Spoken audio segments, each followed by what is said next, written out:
মিনাল খাসিরিন। জাতীয়তাবাদী দল বিএনপি সাবেক সেনা কর্মকর্তাদের সাথে এক মত বিনিময় সভার আয়োজন করেন। ৯ ডিসেম্বর গুলশানের বিএনপি চেয়ারপারসনের কেন্দ্রীয় কার্যালয়ে এই মত বিনিময় সভাটি অনুষ্ঠিত হয়। সবাই প্রধান অতিথি হিসেবে ভার্চুয়ালি যুক্ত ছিলেন জাতীয়তাবাদী দল বিএনপির ভারপ্রাপ্ত চেয়ারম্যান তারেক রহমান।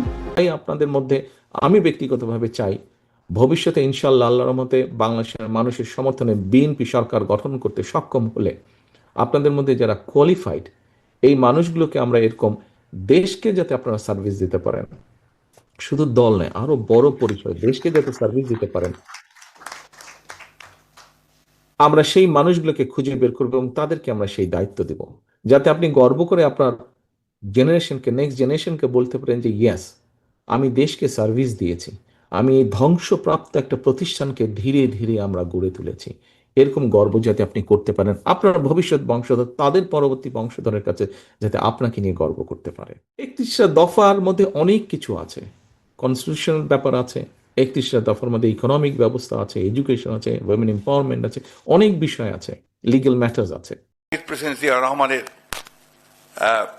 যে ঘোষণা, সেই ঘোষণার মধ্য দিয়ে বাংলাদেশের আপামর জনগণ, জনসাধারণ এবং সেনাবাহিনীর অংশগ্রহণের মধ্য দিয়ে সফল হয়েছে। আমাদের ত্যাগ ছিল অনেক, লক্ষ মানুষ সেদিন আপনার শহীদ হয়েছে। সময়টা পেয়েছি, এর মধ্যে আমি আসলে কিছু চাইতেই আসছি।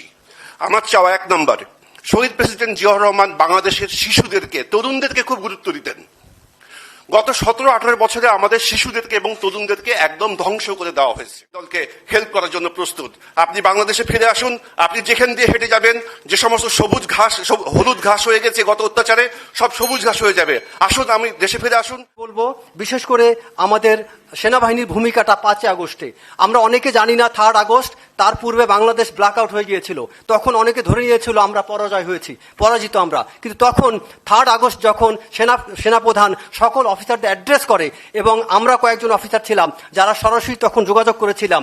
আমি নিজে 3 বার ডিজিএফআই ডিজি জেনারেল হামিদের কাছে বলেছিলাম যে স্যার, পরিস্থিতি খারাপ হবে, আপনি সেনাপ্রধানকে 4 আগস্ট আমি জেনারেল আকবর স্যারকে ফোন করেছিলাম যে স্যার আপনি কি চিন্তা ভাবনা করছেন। স্যার তখন বলে যে আমার তো মনে হয় সেনাপ্রধানের সাথে কথা বলা উচিত। তার পরবর্তী ঘটনা আপনারা জানেন যে জেনারেল ফজল আকবর কিভাবে সেখানে গিয়েছিল, কিভাবে বাংলাদেশের ভাগ্য পরিবর্তনে সেনাবাহিনী। জিয়া রোড, আমরা এখনো ওকে জিয়া রোড বলি এবং সে রাস্তায় আমরা এখনো খুব আনন্দ নিয়ে মাঝে মাঝে চলাফেরা করি।